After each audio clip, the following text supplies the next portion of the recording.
Hello, this is Vlad and a new story from my channel, Amazing Stories. Aunt Len, I've been meaning to ask you for a while, why aren't you married? What made you think that? I've been married for a long time, it'll be 10 years soon. Elena looked at the neighbor girl, who was sitting in her kitchen, tucking into stewed potatoes, and couldn't figure it out. Why did she think she didn't have a husband? Maybe because of his frequent business trips? Marusia's thin ears turned red with embarrassment. Then her cheeks and even her neck seemed to heat up. Marusia put her fork down, hesitating to take another bite. So why do you think I'm not married? Well, because your lover, excuse me, your husband. A new wave of embarrassment washed over Marusia, and 2 small tears even hung on her eyelashes. So, he does have a wife. What wife? Lena was surprised. Ordinary, beautiful, and she wears such airy dresses, and she also has 2 little ones, Stasik and Alyonka. I played with them on the playground last week. Quote, Marusia began to tell her story with enthusiasm, grabbing her fork again and popping a few pieces of potato and meat into her mouth. What, Stasia and Alyonka, are you sure you're not getting something mixed up? Of course not. Your husband's name is Pavel, and his wife, the other one, is Irina. They live nearby, about a 15-minute walk. Marusia, I'm sure you're mistaken.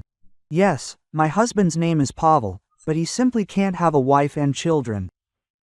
The girl frowned. Her gentle face reflected a fierce struggle with herself. On the one hand, she really wanted to tell them what a party Uncle Pasha had thrown for Stasik and Alyonka last week in honor of their birthdays. The twins had turned 4 years old, but on the other hand, she didn't want to upset them. If Aunt Lena gets upset, she'll likely stop inviting her to lunch and dinner, won't help with homework, or give her gifts, but if she stays silent, it means she's betraying her. Quote, Moss, it looks like you want to say something, the woman addressed her softly. Don't be afraid, speak up. If you really know one person is cheating another, you should definitely warn them about it. Chu Len, won't you be offended? Won't you kick me out? Oh no, what are you saying? We agreed. And you can't break an agreement. Elena had signed the agreement in question with Marusia 6 months ago, shortly after her family, her mother, Christina, and her brothers and sisters, moved into this house. All 5 children had different fathers. Marusia was the middle one. Many called the neighbor wayward, indiscriminate, and too trusting.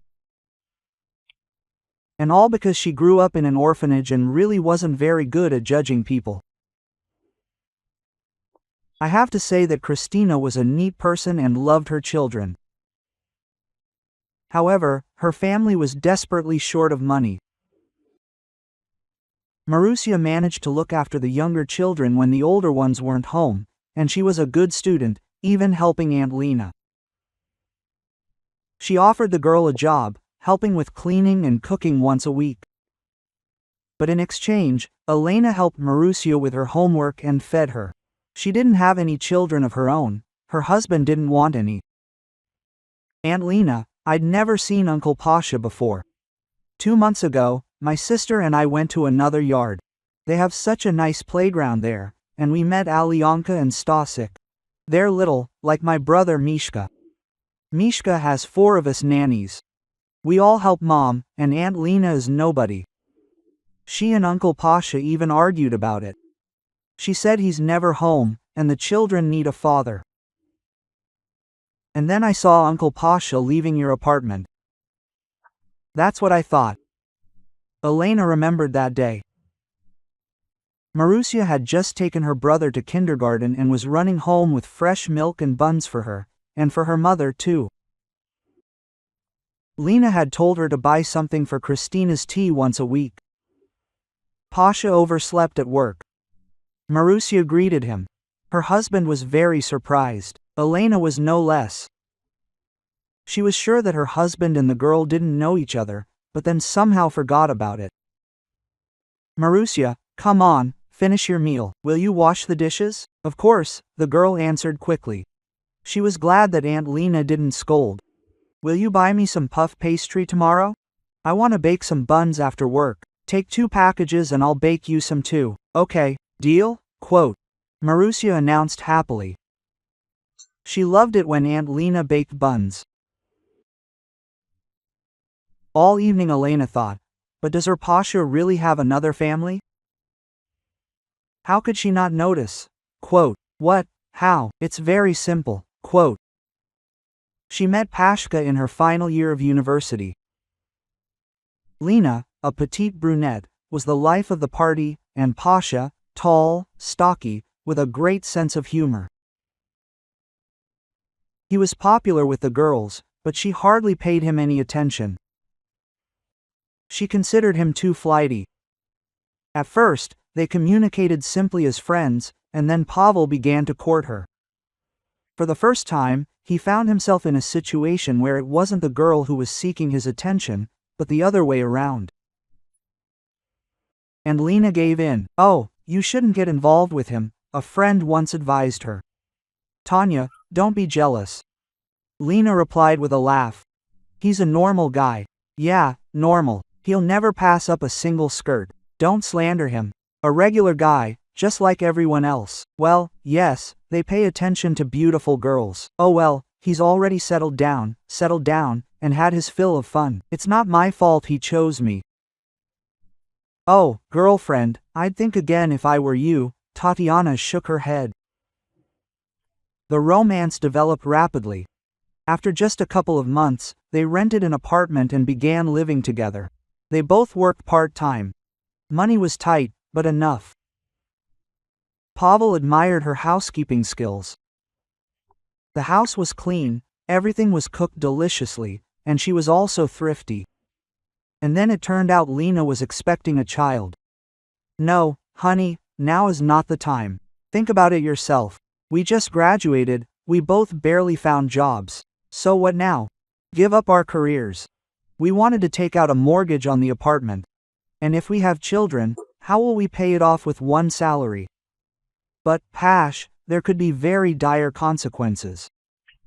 What if we never have children? Yes, we will, Lena, we definitely will, but let's deal with that later. Oh, well, look again, your career will take off. Do you really want Ivanova to pass you by? Hey, my unambitious hen, Pasha hugged her then. Elena did something she regretted almost immediately and regretted to this day. The topic of children was never raised again. Yes, it was after that procedure that her health problems began. They bought an apartment, of course, a nice 2-room apartment. Pasha suggested registering it in Lena's name, saying it was more profitable and convenient. The mortgage renovation was also in her name, as was the furniture. For about a year, maybe 2, they fairly split all the expenses. Then Lena got a promotion. She was offered a leading HR specialist position and hinted that she could soon be heading the department. Pasha quit his stable job and started his own business with a friend. Things seemed to be going well for both of them. Elena began dreaming of finally being able to go on a vacation instead of paying those endless loans. That was 6 years ago. Lena remembered well the moment when money suddenly became scarce. Listen, we're having difficulties at the company, so we need to cut back on our spending for now, Pavel said one day, recounting the shared budget. What do you mean? You see, I can't contribute the same amount to the common fund yet. So let's come to an agreement. In the near future, you'll be responsible for the main money for the loan and mortgage. Okay, but that won't last long. 2 or 3 months, well, 6 months at the most, Pavel began to assure her. There was a rule in their family. They both kept part of their salary for personal needs. The main part was put into envelopes. One for groceries, another for loans, and a third for the mortgage. There were also envelopes with money for the apartment, for future vacations, for entertainment, and for sports. Pavel paid all the bills himself. Lenachka, you women are impulsive creatures. How can I trust you with such large sums? Pasha tried to convince her. What if instead of going to the bank, you stop at a store on the way and buy all the cosmetics or dresses there? Pash, don't talk nonsense. I've never done anything like that and I don't plan to. Well, you never know, I've never done it before, and now suddenly I'm starting. Time passed. My husband's situation didn't change. Gradually, the amounts he put into the treasured envelopes became smaller and smaller. First, the sports envelope stopped filling up, then entertainment, then vacation. Gradually, the share of contributions for food and the mortgage became completely insignificant. Pash, well, you said that everything would be fine in 6 months at most. So what, do you like rubbing my nose in failure? Pavel was furious. The suppliers let us down, and because of that, we missed the deadline. Now we're trying to do at least something to avoid a fine. But this isn't the first time. Maybe we should give up on this? Find something else? Yeah. Right now, when we've almost sorted everything out, we're about to quit. This conversation, in various variations, was repeated over the course of 5 years. Sometimes, Pavel, with the air of a winner, would demonstratively shake it in front of her. Bills. Like, see, I'm the breadwinner. In such rare moments, Lena could even afford to ask him for money. My boots are so old, it's cold in them, and they don't take them in for repairs anymore. Maybe you'll give me money for new ones? Ah, she saw the money and immediately decided that it should be spent on all your desires. Well, no, that won't do. Don't be a spendthrift. Come on, show me your boots. Oh, yes, I can glue these with superglue. And the tooth? That one with superglue too. Which tooth? It's been aching for a week. I told you. You promised that I'd go to the dentist with my salary, so go ahead. But why do you need a private dentist, huh? Go to the city dentistry. And to get in there, you have to watch for an appointment. Watch, my dear. No problem, everyone watches.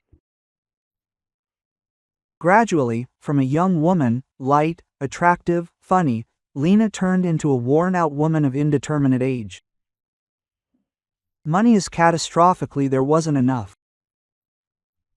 As soon as he'd have a spare penny, he'd have to buy new tires for the car, or Pavel would get into some kind of trouble.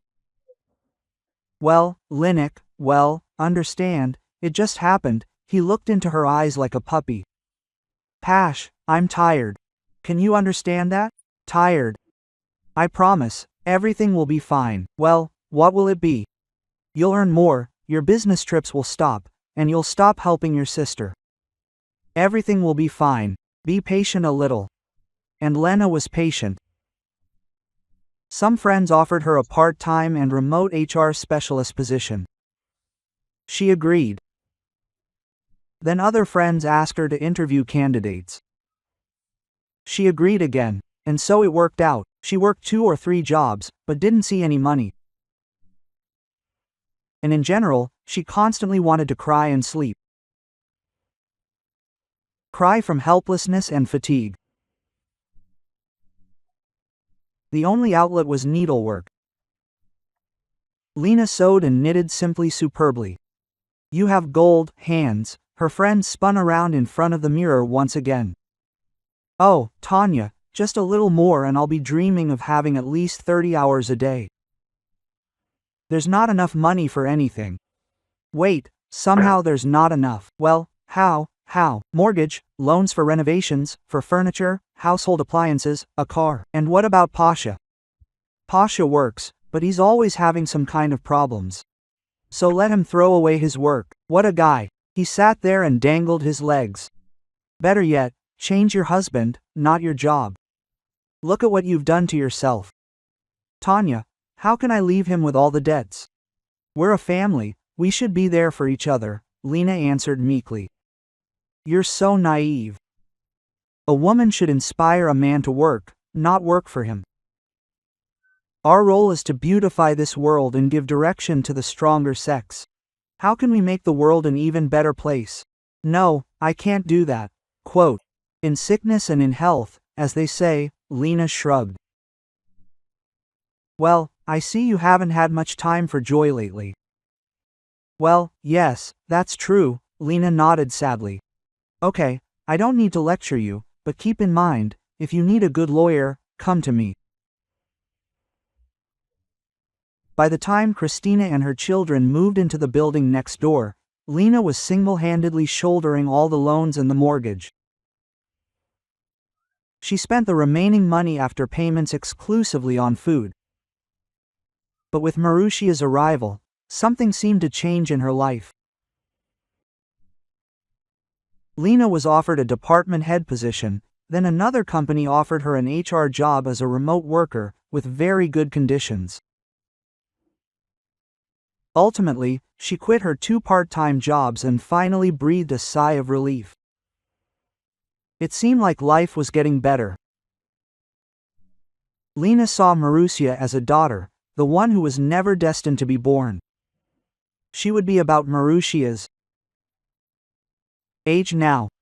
Well, maybe a little less. Pavel, as often happened, left on a business trip on Thursday. He promised to return on Monday, but the doorbell on Friday turned everything upside down. Aunt Len, Marussia, and Robka shifted from foot to foot, hesitating to come in. Hello, my dear, did something happen? Remember I said I saw your husband? Yes, I remember. Let's go. They're playing at the playground now. They're holding a children's party in their yard, so they're unlikely to leave. Lena walked so quickly that her breath kept getting out of control, and her heels kept getting caught in potholes in the asphalt. She didn't even know what she was more afraid of, seeing Pasha with another woman or not seeing him there. Over there, behind that house. Marussia held her hand tightly, and with the other he pointed toward the new apartment complex. Do they live there? Yes, I saw them leaving the building. What if they left? Lena worried. Let me run and have a look. Lena shook her head. She turned the corner of the building and saw a playground. And on the playground was Pasha. Her Pasha, the husband she had lived with for almost 10 years. The man who had literally squeezed the life out of her was now standing on the playground, chatting sweetly with a beautiful woman. Dad, a little girl ran up to him, and Pavel lifted her high above his head and started spinning her around. Me too, the boy ran up to him. Pash, don't, you'll drop it. The beautiful woman begged, laughing. You see, it was him and his wife and children. Marussia's quiet voice pulled Lena out of the abyss of melancholy into which she had already begun to sink. How could this be? He had promised. Every word was an effort. Her mouth was dry. A scream stuck in her throat. A hurricane raged inside Elena. Cruel lightning bolts literally burned away everything alive inside, and a single tear rolled down her cheek.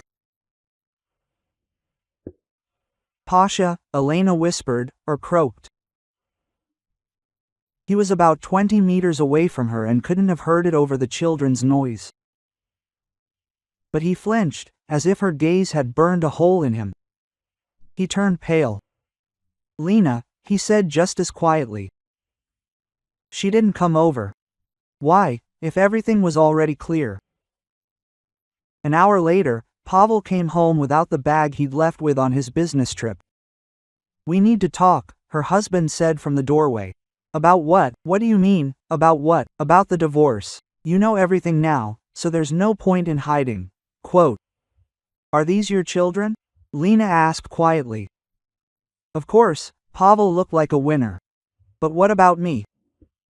Well, you always knew I wanted a family, and instead you deprived me of the opportunity to become a father. A selfish woman chose a career. Lena almost choked with indignation. Well, who else? Who got rid of the child? You. So don't deny it. My children need a father. So we're going to get a divorce tomorrow. Well, and then the division of property, Pavel said. How is that possible? The words stuck in his throat. What did you want? You only have one thing on your mind. Money, money, money. You constantly squeeze me, first for one thing, then for another. My husband was getting more and more angry. Now live Cadno, and you'll know what it's like without a husband's support.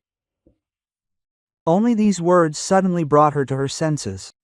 How is that possible? She's squeezing money, begging, yes, but only because she no longer has the strength to handle everything alone. It's good that she managed to pay off at least some of the loans, and things seem to be getting easier with money. Pasha didn't contribute a penny to the general budget. He only bought groceries twice a month, which was barely enough for a week. You scoundrel. I've been living like a hard labor for the last 6 years. I can't see the light of day. Everything's in the house, everything's in the family, and it turns out you're living in 2 houses. Here they provide you with comfort, coziness, pay your bills, and you take the money there. Lena was overcome with rage. Well, how many years did it take you to realize this? Oh, if your protectors could hear this, they'd be very surprised. Protectors, what are you talking about? Don't you know? Your Tatiana called me several times, threatening to tell you everything. So she knew everything? I hasten to disappoint you. And she's not the only one. You're the only one who can't see beyond your own nose. Lena couldn't restrain herself, grabbed a pillow from the sofa and threw it at her husband. He instinctively jerked to the side and raised his hand to protect himself, thereby hitting the vase. It fell to the floor and shattered into many small pieces. Pavel stepped on one of them and cut his leg, and then, turning sharply, hit his forehead on the doorframe. A lump immediately began to swell. Are you blind? Help me now.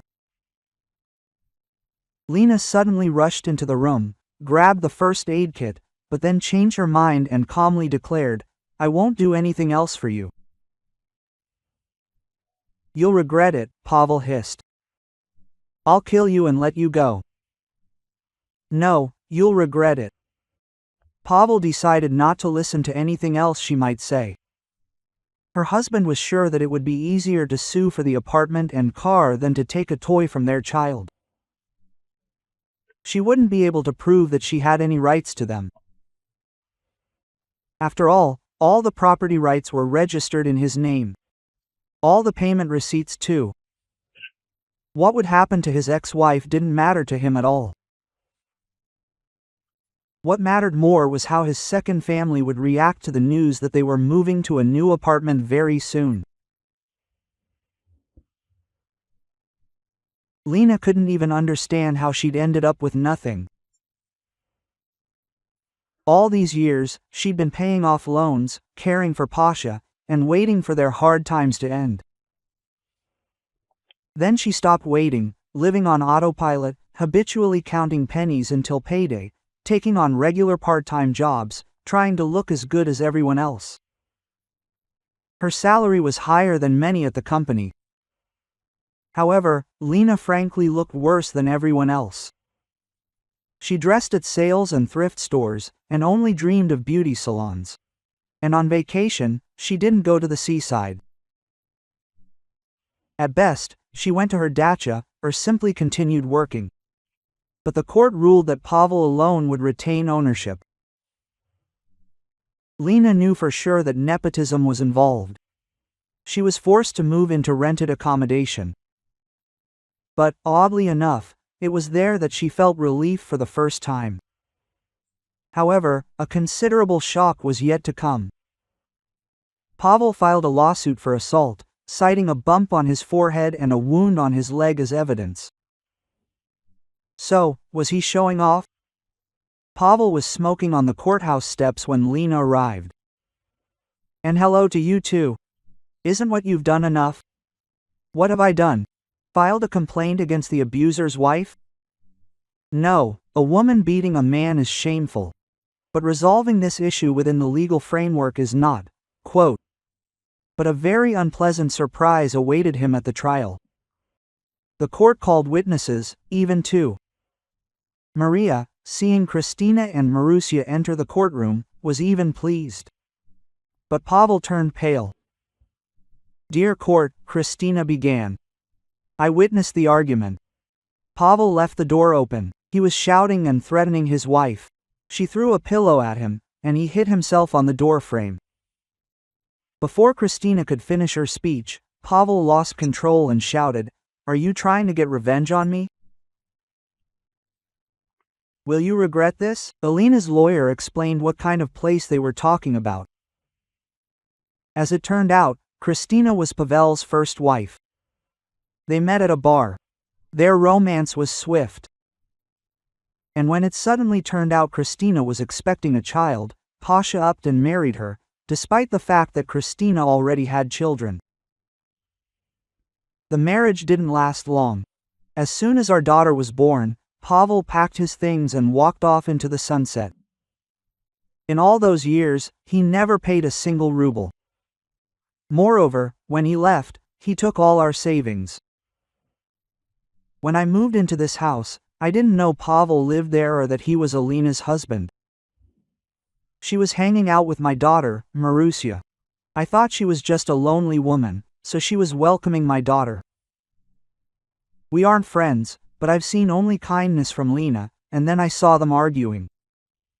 I heard threats, and I can't remain silent.